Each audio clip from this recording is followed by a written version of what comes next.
Hey everyone, welcome and welcome back to the Letters and Layers podcast, where I share all things life lessons, streams of consciousness, personal insights, books I'm loving, mental health, wellness, everything in between. This is your host, as always, Amaka. It is Tuesday evening, the 13th, when I'm actually recording this intro. And I am recording an intro because, as you can see from the title of this episode, we are talking books this time around. I know it's been a while, but I'm very excited to have spoken to Nikkya Hargrove, the author of Mama. We had a conversation last month, and after having read her book and had all the feels and just loving it, she was so gracious to talk with me about her experience since the book had ended and just everything that she has learned as a parent and just what this journey has taught her. So I am really excited to publish this interview and put it out in the world. I hope it is the second of many.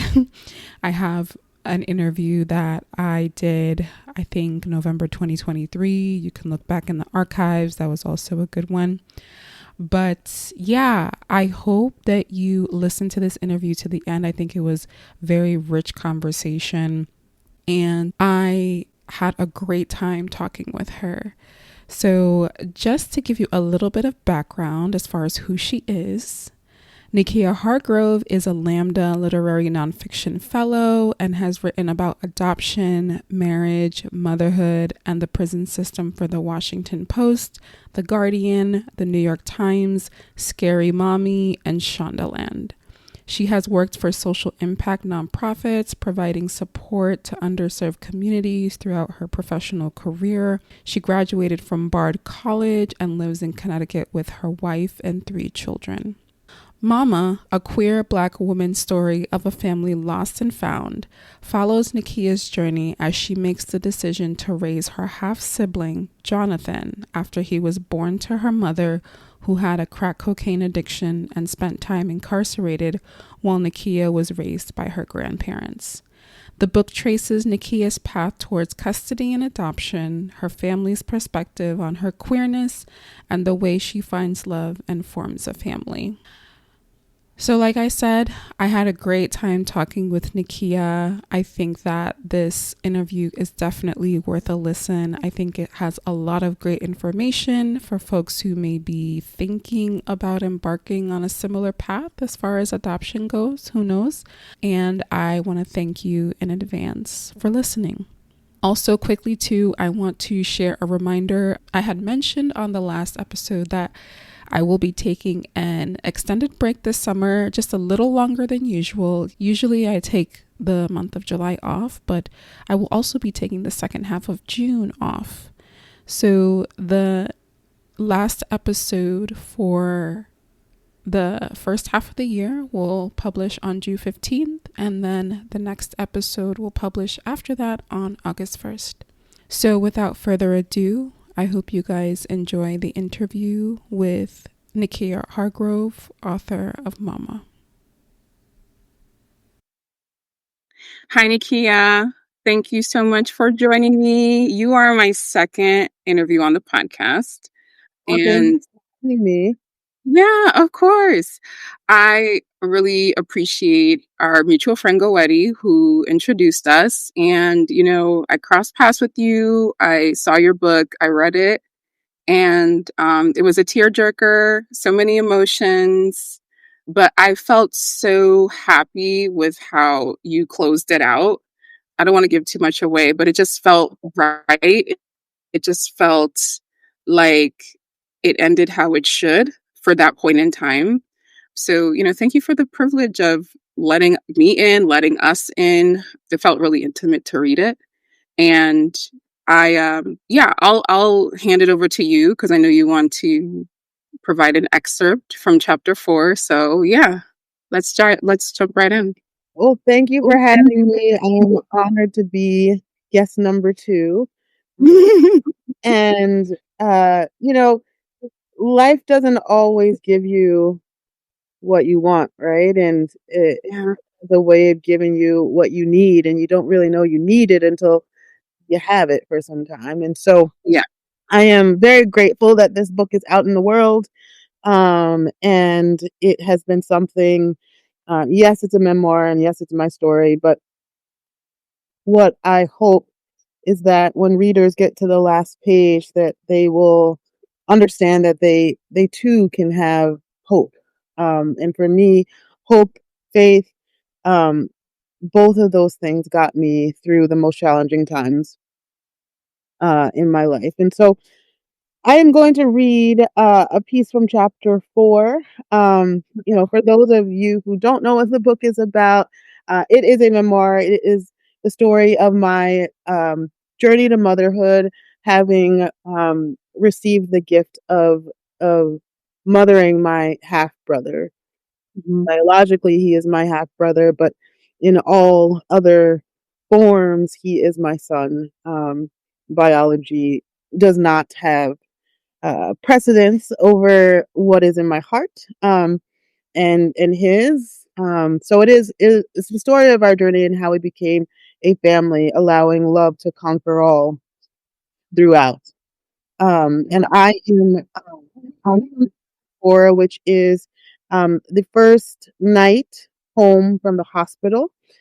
Jonathan was born in November and came home in December, and he was in my care from his very first night home from the hospital.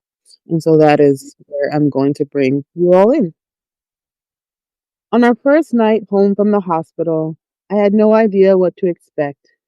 Lady helped me, of course, showing me how to open the tiny flaps of a newborn baby's diaper and how to avoid confusing the front with the back. She pointed out where the blue line would appear in the diaper, indicating Jonathan had peed, told me the sure sign of a bowel movement would be the smell.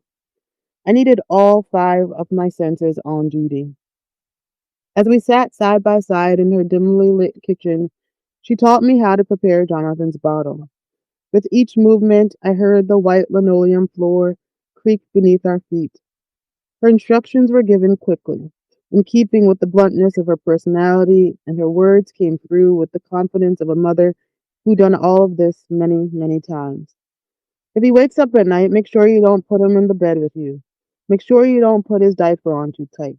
You cannot sleep deeply because you won't hear him cry. Those first few nights, Jonathan didn't need much more than someone he could count on to feed him, bathe him, clothe him, and keep him safe. My confidence grew with each passing day, while my role in his life went from caregiver to something more. I knew how to attend to his basic needs, but inside, I was conflicted about allowing myself to fully feel like his mother, because his biological mother was very much alive. Even before he'd been released from the hospital, everything in his short life was already complicated. Child Protective Services, my family, everyone had an opinion about who this tiny baby boy should live with, including me. I wanted him, but nothing about his future could be settled permanently until a decision by CPS about whether my mother could be sober and prove herself capable. So, really, at least for now, he legally belonged to the state, even if it was temporary, I hoped. I remember reading chapter 4 and just kind of, you'd already like been so open with like everything you've been through, your childhood, your relationship with your mom. And I was just like, what what is in the future for you as far as now being the guardian of this young boy? And did you intend for the book to read like a novel? Because very often I would forget that I was reading your life story. I was thinking of you as a character and then Jonathan as your character. So I'm curious if there was intention with that. Yes. Okay. I've read many memoirs, as most memoirs do, and what I didn't want the reader to be caught in some sort of long descriptive scene about Mm, one particular event, and I wanted it to flow as quickly as it did because I wanted the reader to keep keep up the speed in which I felt like I was going through this experience from Jonathan's birth to my mother's death to mhm, custody. Like it all felt very fast, and that's in some mhm. ways how I wanted the book to read, in slowing down in spaces where I wanted the feeling to really sink in with the reader.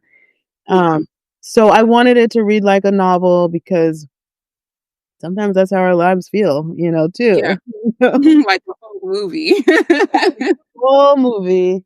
Um, Yeah. and I think it's important, or at least I'm the kind of reader who wants to get on with the story. I Mhm. want to find out what happens at the end. So that's why my book is on the shorter side, in terms of number of pages, but also that is why the story reads as it does. Okay. Okay. That's great to know. I'm curious too. So you end the book where Jonathan is 8 years old, and you guys kind of become a family officially. How has it been to see him grow from then to now? Because based off of my math, he must be like 17, 18. So at least 10 years have passed at Yeah, good job with your math. this point. He is 18. He turned 18 this year, or before Mhm. he turned 18 on Thanksgiving Day. And he is doing well, given the trauma that is I think clearly defined in the book. Mhm. But Mhm. you know, I read a piece I just read from um our very first night home from the hospital. And if you fast forward to, you know, November 28th, 2024, when he turned 18, it seems that it was so fast, right? Like that he became a Yeah. teenager, a young man so fast. But when we're going through it, it didn't feel like that, right? Yeah. We had everything from him going to preschool and kindergarten, and we had those milestones, and then his diagnosis, or diagnoses of autism and ADHD and anxiety, and the transition to middle school, and then it's just been a very lengthy 18 years. And parenting doesn't end when they go off to college. It Mhm. changes for sure, but he is 18, and my wife and I are very proud of the young man that he is continuing to grow into. Yeah. Um, he has a very loving heart, and he has a very beautiful gift of song. Um, he is in a musical theater program, and so this is his first year um, in the program. He wants to find himself on Broadway. That is the dream we are supporting him with. I love it. Okay, so I think this is a good segue because you did mention in the book and just now, him being diagnosed with ADHD, with autism. I know based off of how you kind of shared the process in the book, it was kind of harder for you to come to terms with this being his reality versus your wife, Danishka. So I want to kind of dive into that a little bit deeper. Mhm. How has that process been for you from that point to now? Yeah, Kind of helping him get the resources he needs, work with his diagnosis, kind of live through that day to day and what that's like for you. yeah. So Danushka and I are very much hands-on parents. And I say that as parents who, reach out to the teachers in advance, have a conversation Yeah. with them, reach out to the principal just to be like, hey, this is our family, this is who we are, and these are some of the pieces we are working on as a whole, because it's not just Jonathan having these diagnoses. It's a family experience.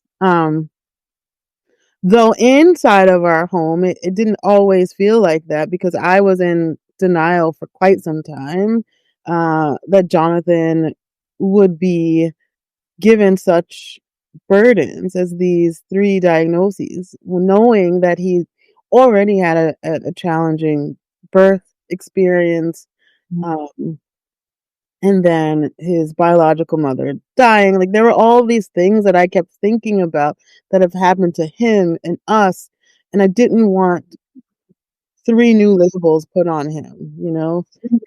A black boy, you know, he has 2 moms. You know, there are a whole list of things. And for me, I was just so deeply embedded in the dream that I had for him to have this uncomplicated life, future Yeah. after all the Yeah. complications. And so, um, it took a lot of hard work on my wife's part to be like, you know, this is what I'm seeing. You know, my wife was a 6th grade teacher and trained in elementary education, and so she had that perspective. And, you know, my background was in counseling, and so we both came at it at in different ways. My wife being very much like, you know, these are the 3 things we need to do.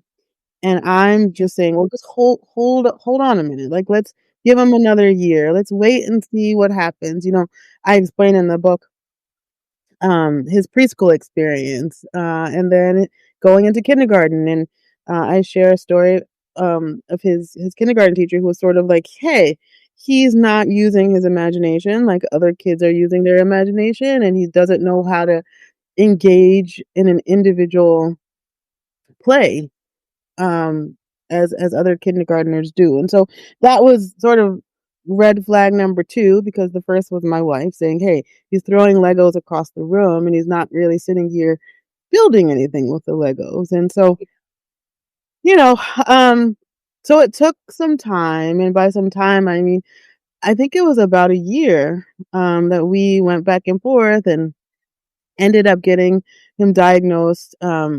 I believe he was 8 as well. Lots happened when he was 8. And so we went ahead and got him evaluated. Um, and then from there it was like, okay, we're gonna educate ourselves about what autism really means, because we knew, but we didn't know. And Jonathan does not present like other kids on the spectrum, and some other kids don't present like he does. And so one would not say, "Oh, yes, I see something is going on with him," just by looking at him. And there are some folks on the spectrum who you might be able to say that. Yeah. And so we had to battle that too, because people would be like, "Oh, he's just being defiant, or he's just doing this, or just doing that." And so we had Yeah. to be the ones to define it for them. And so now now that he's in college, nothing has changed so much in terms of us advocating for him. Um, I think that is a strong approach that Dinushka and I have certainly, what's the word? We've certainly done a fabulous job in of of Hmm. finding the contacts we need to find at any particular school he's at, starting that conversation with them, whether it's a guidance counselors, teachers always. Yeah. And then if we need to speak to the principal or director, we do that. Um, you know, it's about finding, for me, for us, you know, it's about finding the resources that we think he needs, because Jonathan doesn't always know what he needs. So, Yeah. you know, so we are the folks who say, "Hey, this is going to help you in the long run. Even if you don't understand it now, you'll see the benefit later." Um, and so the last thing I'll say, you know, Jonathan's 18 now, and you know he has made the decision to not take medications anymore. Okay. And the medications that was was on were for his anxiety and his ADHD, and he is someone who just didn't want to be on medication. And I'm sort of the same way. Like, I don't want to be on medication. For me, I see the benefit, and so I stick with it. But he didn't see the Yeah. benefit.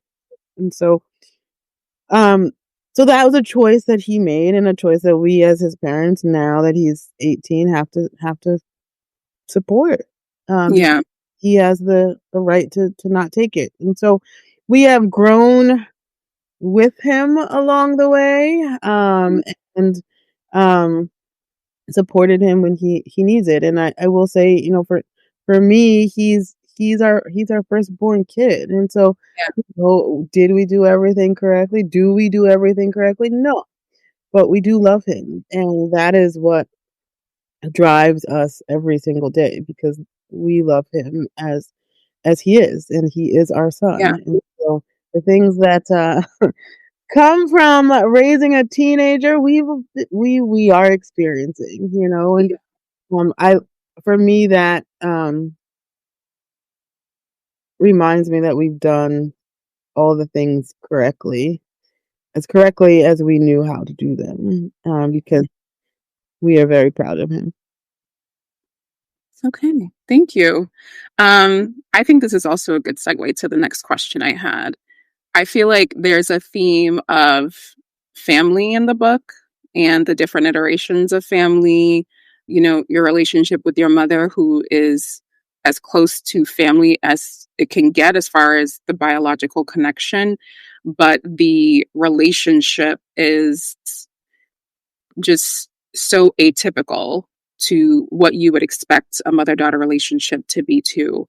You do touch quickly on like the process of like, not really process, but just how you experience parentification because she calls you mama and you feel like you have to kind of be her guardian and her caretaker. You can't really be the child in the mother-child relationship. So I think that's where the theme of family in the book starts to form. And then, you let us in more with your extended family, with your grandparents, with your aunts and uncles. Further, when you meet Danushka, when you are, in the, semi permanent care of Jonathan, and then meet Danushka's family. And now you're introduced to this whole different kind of depth of the definition of family. And then you, Danushka, and Jonathan become your own official family. So I'm curious what your relationship to the concept of family is like now with how things are for you in present day. If that has changed since the book has ended and, what things look like for you now. um so since the book has ended, and I allude to it a little bit in the end, we have had two additional children. Um, we went through the IVF process and have now been gifted with 9-year-old twin daughters. They will turn 10 in July. Um, Jonathan, Jonathan prayed for twins. Oh. The year before I got pregnant. And he got them. He did not get the boys that he wanted. He got two girls. Maybe he wasn't specific enough. He wasn't specific enough, exactly. But that's what he asked for Christmas one year, unbeknownst to me. And Mhm. our family has expanded with the girls, and then we recently uh, added two puppies to our family. So we Oh my we have God. two puppies. Cutest. Yeah, they're cockapoos. They're so cute. They'll be 2 years old this summer. So that is that is the expansion part of our family. Um, and my idea of what makes a family has not changed. That has always been love, for me, because I was not raised in a traditional, mom and dad and siblings kind of household. I was raised by my maternal grandparents, and I got to visit with my paternal family side every now and again, but there was nothing normal um, about my upbringing, and that is what I was instinctively decided to build. my family. I wanted a normal family for me, really, and for the kids that I wanted to have. Um, of course, I am well aware that there's no such thing as normal, right? But normal in my eyes meant that we have two parents who bring all of themselves to the table and are present for their kids. Yeah. The bar wasn't super duper high, and so I am so grateful that that is what I've built, and we have, Danushka and I have a partnership and a marriage that, was built on honesty from day one, because Danushka and I met online back in 2007, and we chose to not meet each other until we were 1 month into talking, only via email. And so there were some phone calls in there as well, but everything we needed to say, we said upfront from those very first emails. And so we went into our relationship eyes wide open. She knew I wanted more kids. I knew she wanted to become a priest. There was nothing left out of our conversations. And that is something I'm also proud about, that we have built into our family. Of all conversations are possible. We just have to start. And so our kids come to us with everything, Yeah. literally everything. Even Jonathan, who, for a boy, some people are like, "Oh, boys don't share their feelings," and he will. He'll talk and talk and talk and talk and talk.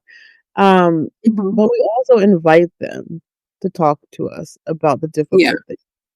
Because for me, growing up, and I think Tanushka would say the same thing, for her growing up, talking about the difficult things wasn't always something our families were receptive to.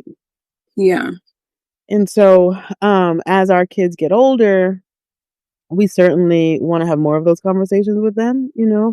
We ask them everything from, like, did you poop this week, to what's happening in your classroom? What's Yeah. the conversation like? And so, um, I am grateful that our family, definitely feels complete now after these two little puppies.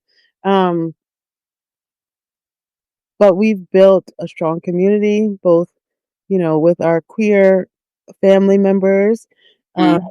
and we built a very strong church community with our family there as well. So we don't limit what we call family, or who we call family, because family comes in many different forms, Yeah.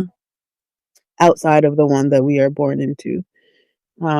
So I don't know if I fully answered your question, but I think No, so. great. Yeah. I feel like you definitely gave insight into the theme of family has not wavered. It's been persistent. It's there, but it has also evolved a little bit just with time and life and the addition of your twins and the dogs and just how it kind of slowly expands. Yeah, Yeah, yeah, yeah, that was great.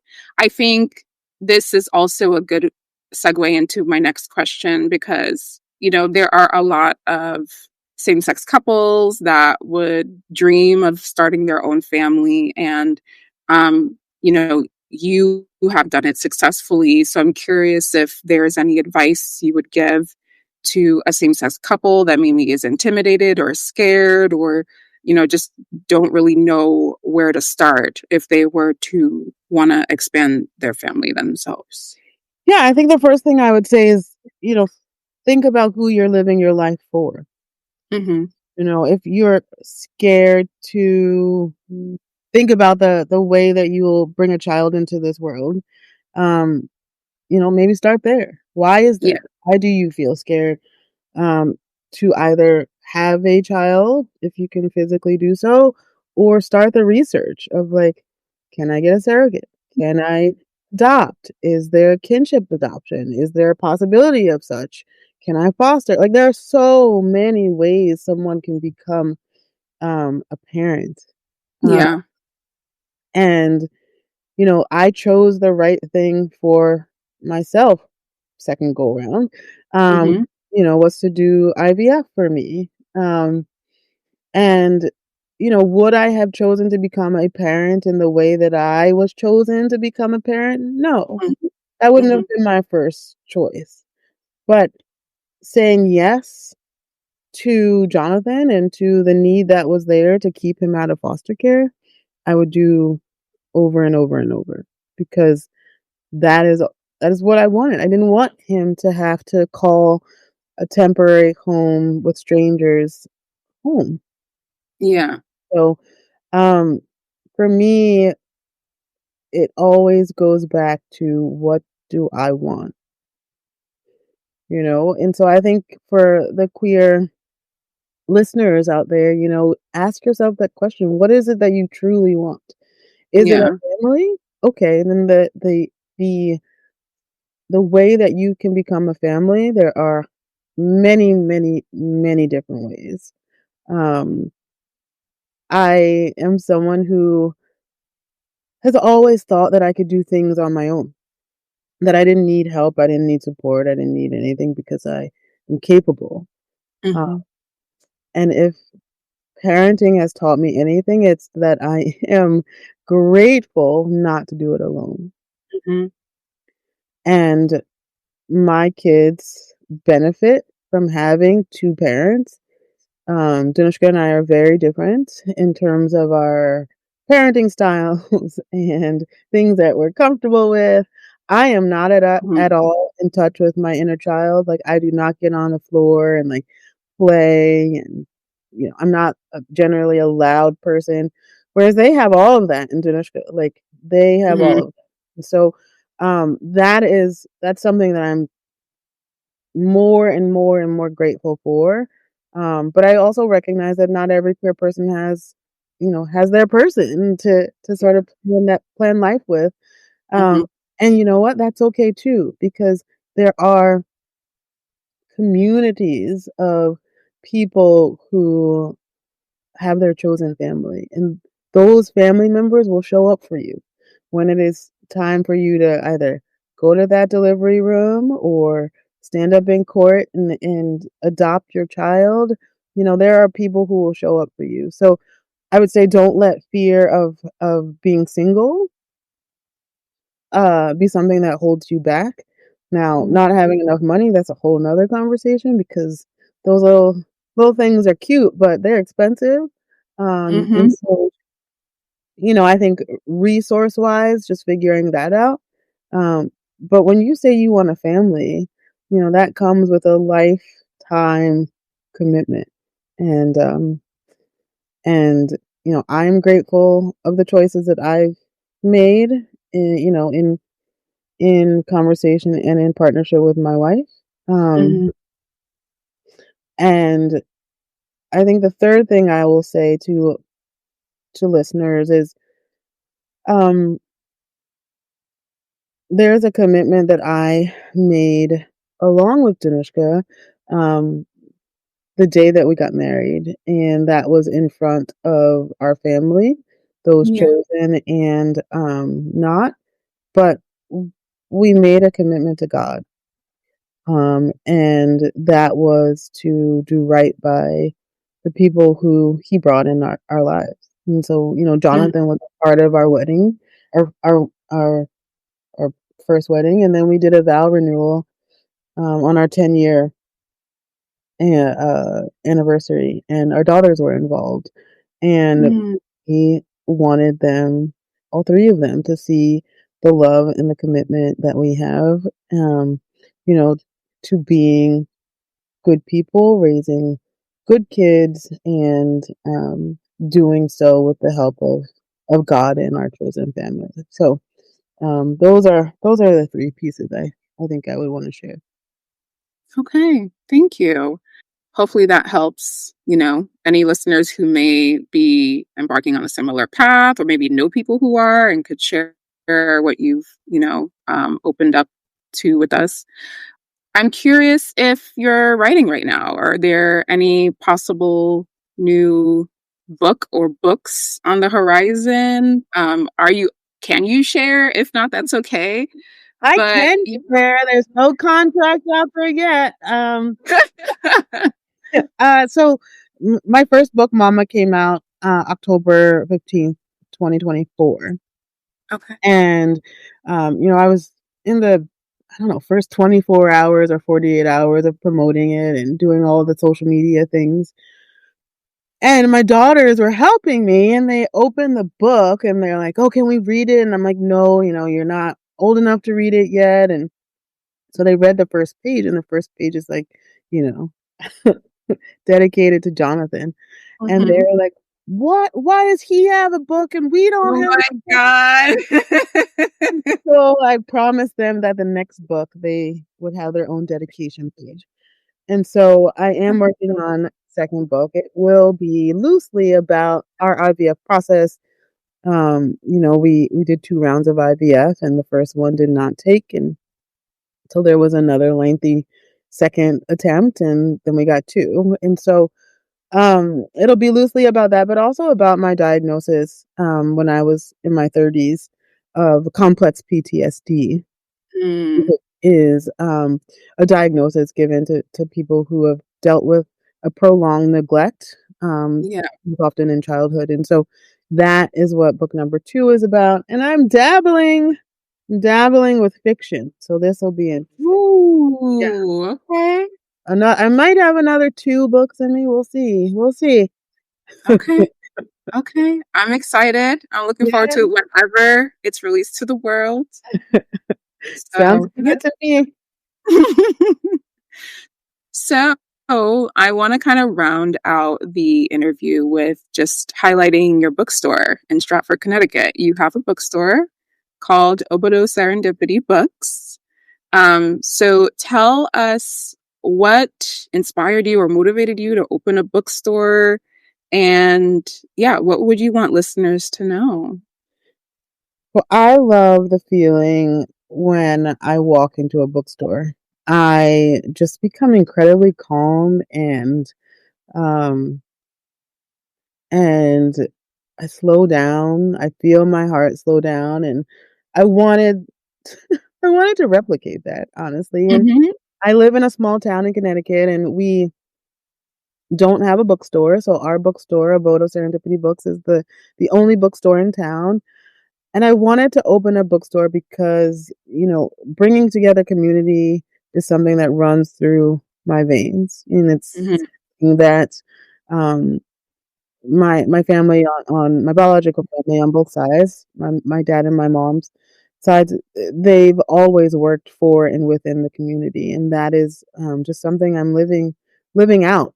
Um, I am someone who believes in the power of storytelling, and that all of our stories matter, even if we don't agree with how those stories are told um, or in what format. But I wanted a space where both diverse stories could be on the shelf, but also a space to bring together this community. mhm, And so the bookstore became the thing. And I tried to to launch a campaign in 2017, a fundraising campaign to get the bookstore off the ground, and it just wasn't the right time, um, mm, personally or professionally. And 2024 was. So the bookstore was born and opened its doors on September 7th, 2024. mhm, My memoir came out on October 15th, 2024. And our 18-year-old, or then 17-year-old, moved into his college dorm on October 16th. So it was a wow. very busy month and a half Mhm, in mhm, late 2024, and I am incredibly happy. I joke a little bit that I'm emotionally and mentally um, filled to the brim, and financially, it's a hot mess because opening a business and a bookstore, I'm learning a lot, and um the community's been very receptive, I will say. But on the flip side, learning as a business owner, winter was really hard for bookstores, but also for small businesses. And I think Mm. particularly for this 2024, but I have nothing to compare it to. But all of my small business owner friends have told me that this was a challenging winter. And so I'm very much looking forward to the spring and summer. Um, Mhm. we host an array of events from kids to adults. We have author talks. We have yoga happening at the bookshop. It's open for private events. We have lots of kids stuff happening. We have 2 story times a week. We have a monthly Sunday supper that we open to the community for a potluck meal. But we gather around the table and we talk. And so there's a lot happening. The local schools have also been very supportive and receptive, as well as our town civic leaders. We did a February event, Spread the Love of Reading, and our mayor came and read, and our police chief. Wow. So we had a lot of fun that month. Um, but we're happy, so happy to see what becomes, and what continues to be in the Mhm. bookstore. So I'm very happy with it. And again, I'm wholly satisfied with where Mhm. we are. Um, but we can always do more. And I'm all ears. I love to hear from our community. So where can people find you? Where can they patronize your bookstore? How can they connect with you online? All the Yeah, things. yeah. So I have 2 wonderful interns, and I'm very happy that I do because they help me with social media. So on the bookstore side of things, you can follow us on TikTok and Instagram and Facebook, all under the same name, Abodo Serendipity Books. Um, Personally, you can find me at NikkiaMHargrove.com. I also have an Instagram page that you can follow me on there for all of the book news. Um, I am, like I said, I am writing another book, so I might bring you along as the reader slash follower on Instagram as I delve into that, round two. Um, I am working on being more active on social media. I will say that running a business by myself takes up a lot of my time. Mhm. But I do respond to messages. So if you want to drop me a message, you can definitely do that. But that is how you can find me. If you want to order a book, I am super flexible on how you do that. You can also DM me, but you can also go to the website, which is abodoserendipitybooks.com, and you can place an order there. You can support us on bookshop.org if you live, say, far away from Connecticut. And you can order a book through there. If you're an audiobook listener, you can log on to libro.fm and you can become a member, or you can purchase 1 or 2 audiobooks as you like, and check out our shop. And then with every purchase you make, we receive a piece of your purchase. Okay. Well, I think this is a great way to end the episode. Thank you so much for joining me. I had a great time. I hope you did too. I feel like it was a really substantive, rich conversation. And yeah, is there anything else that you want listeners to know, or are we good? I don't think I want anyone to know anything. I think I will just leave you with a sort of food for thought of, always have hope. That is what I will leave you with. Yeah, when there's life, there's hope. So, With hope. Thank you so much for having me, and I look forward to hearing from your listeners. okay. Okay. Thank you so much, Nikkya. Thank you. Thank you guys so much for listening to the interview. I hope you enjoyed my conversation with Nikkya. I hope you got just as much out of it as I did. And as always, thank you so much for listening. Please share, please recommend to anyone who you think may appreciate this episode or any other past episodes. Please rate and review on your preferred listening platform. And I will talk to you in the next episode. Thank you so much. Bye.